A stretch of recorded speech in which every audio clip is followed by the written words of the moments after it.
느헤미야 6장 1절에서 14절까지 말씀을 교독합니다. 산발락과 도비야와 아라비아 사람 게셈과 그 나머지 우리의 원수들이 내가 성벽을 건축하여 허물어진 틈을 남기지 아니하였다 함을 들었는데 그때는 내가 아직 성문에 문짝을 달지 못한 때였더라. 산발락과 게셈이 내게 사람을 보내어 이르기를 오라 우리가 오노 평지 한 촌에서 서로 만나자 하니 실상은 나를 해하고자 함이었더라.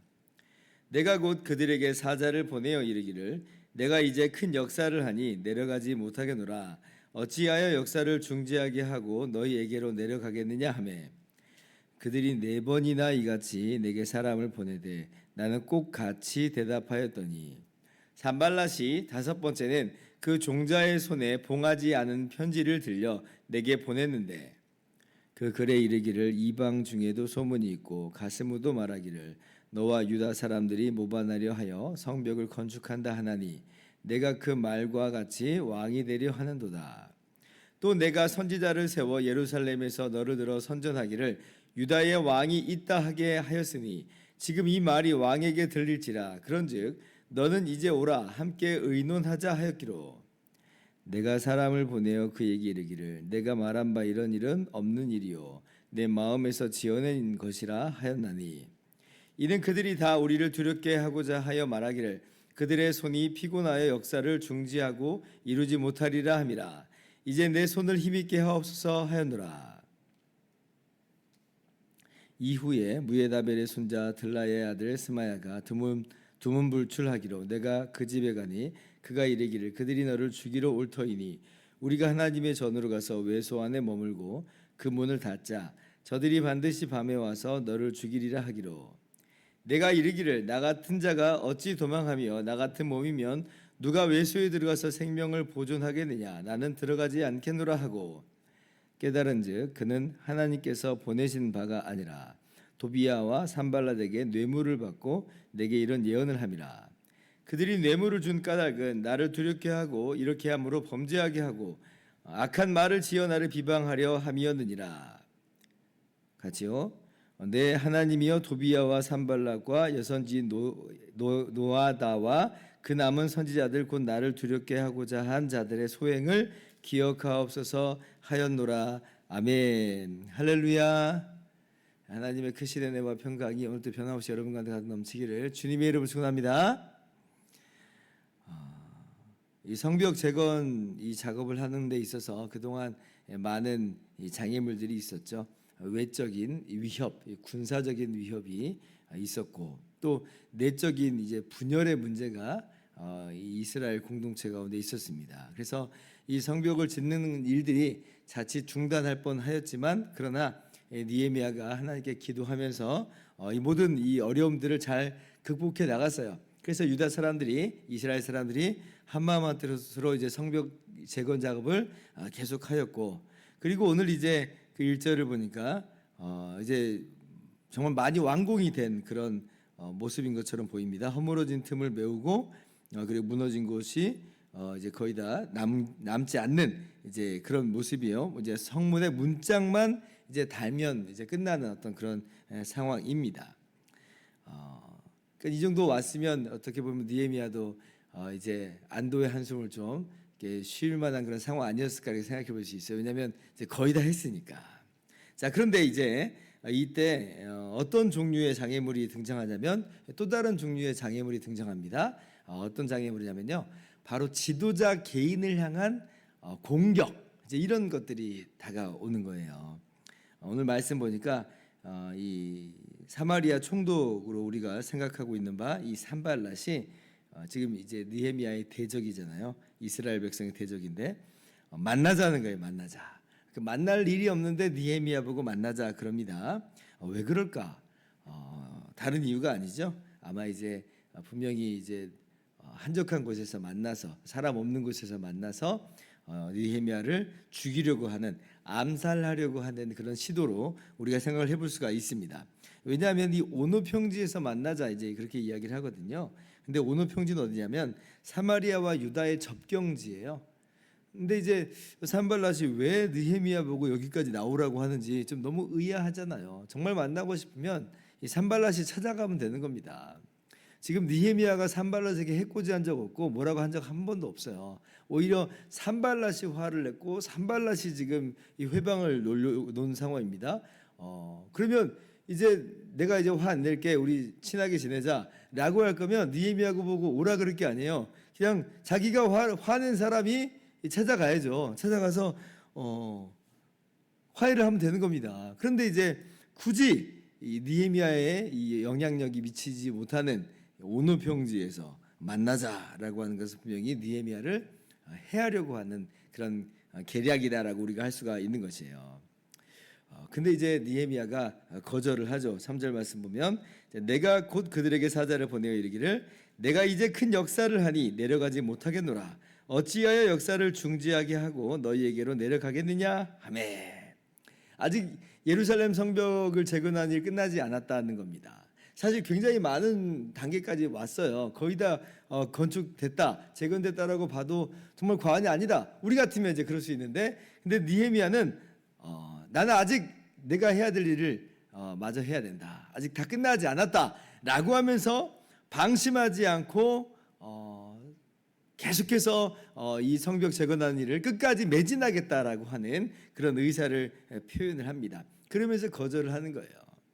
느헤미야의 이런 모습을 보면서 한편으로는 깨닫는 부분들이 있습니다. 뭐냐면 우리가 어떤 일을 할 때 보면 일을 끝까지 다 해야 되는데 어느 정도 하게 되면 방심하는 일들이 있잖아요. 뭐 이 정도면 됐지라고 하면서 이제는 좀 쉬엄쉬엄 해도 돼라고 하는 그런 마음이 좀 들 때가 있습니다.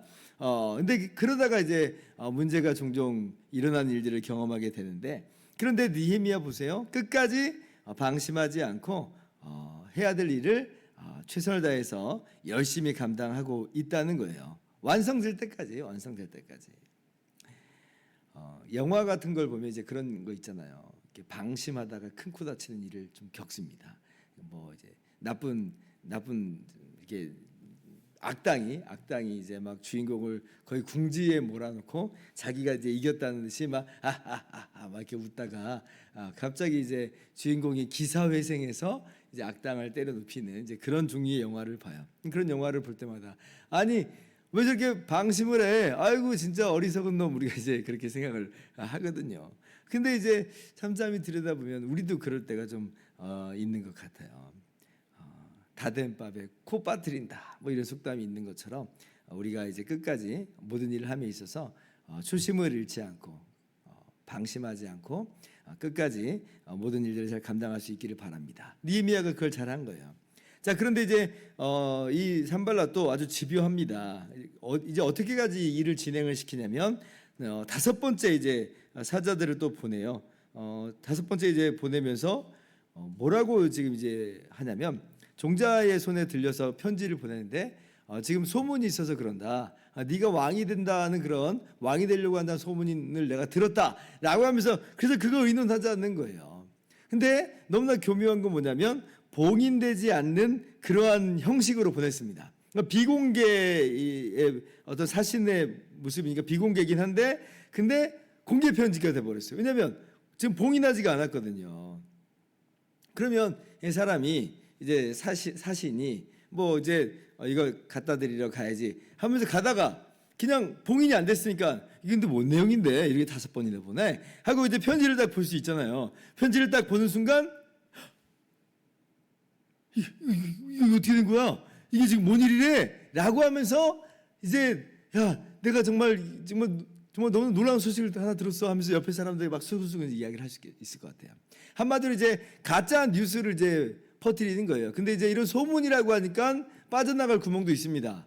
왜냐하면 내가 정말 너희가 정말 이랬다라고 하는 게 아니라 이런 소문을 들었다라고 하는 거니까 이건 그냥 던지는 거잖아요.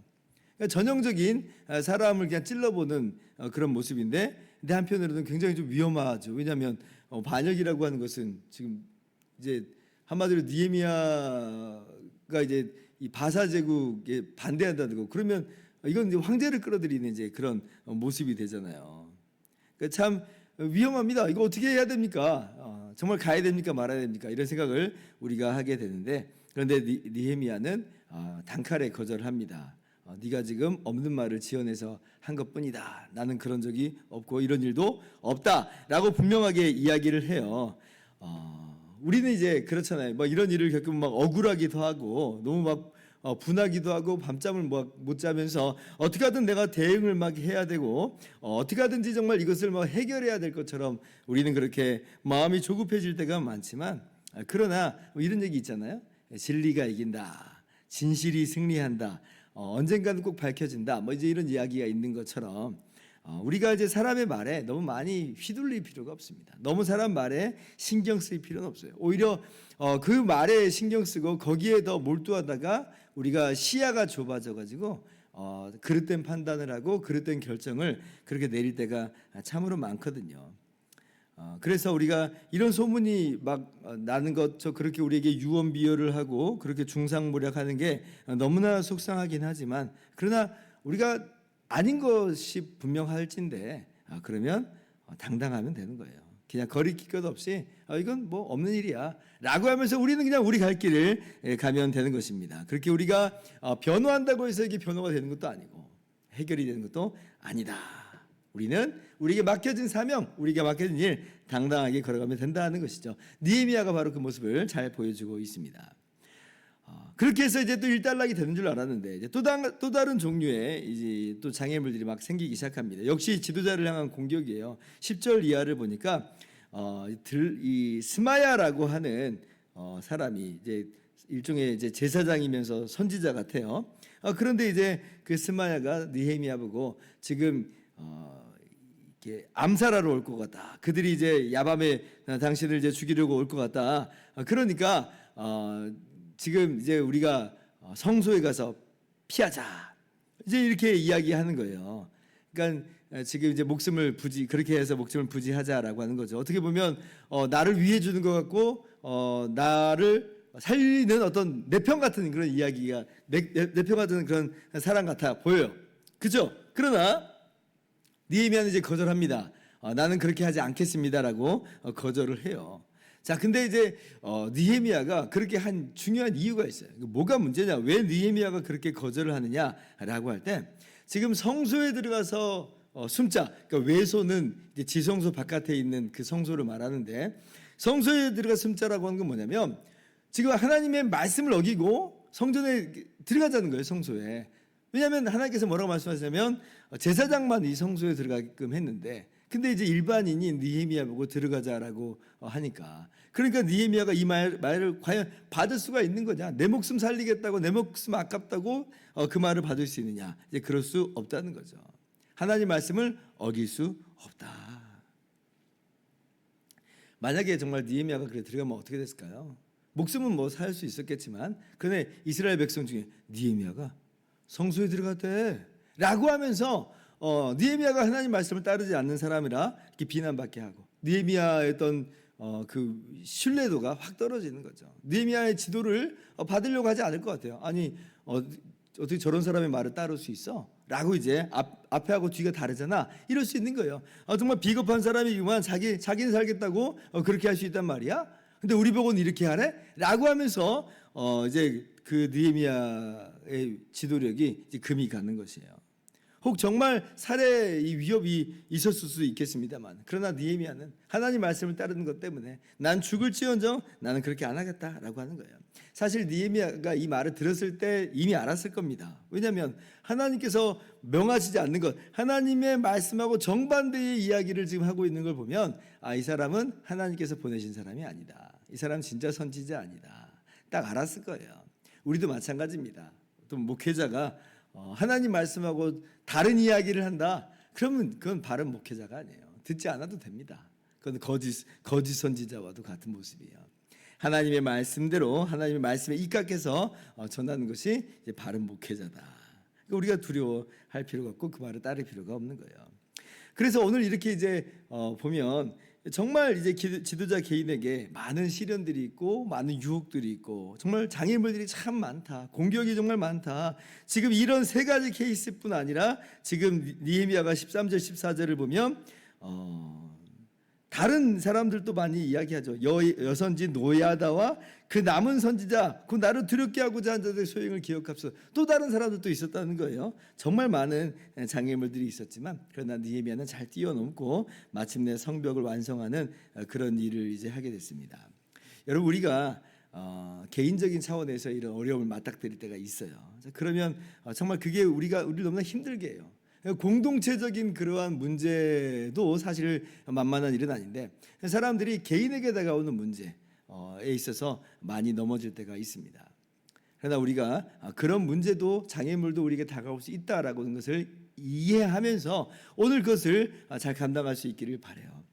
이 만만한 이야기는 아닙니다. 사단이 얼마나 집요하게 지도자를 넘어뜨리려고 하는지 몰라요. 사실 만만한 사람은 공격도 안 하죠. 왜냐하면 냅둬도 아무런 영향을 미치지 못하니까 그냥 내버려도 상관없습니다. 아무 역사도 일어나지 않으니까요. 그러나 하나님께 쓰임받는 사람들은 내버려두지를 않아요.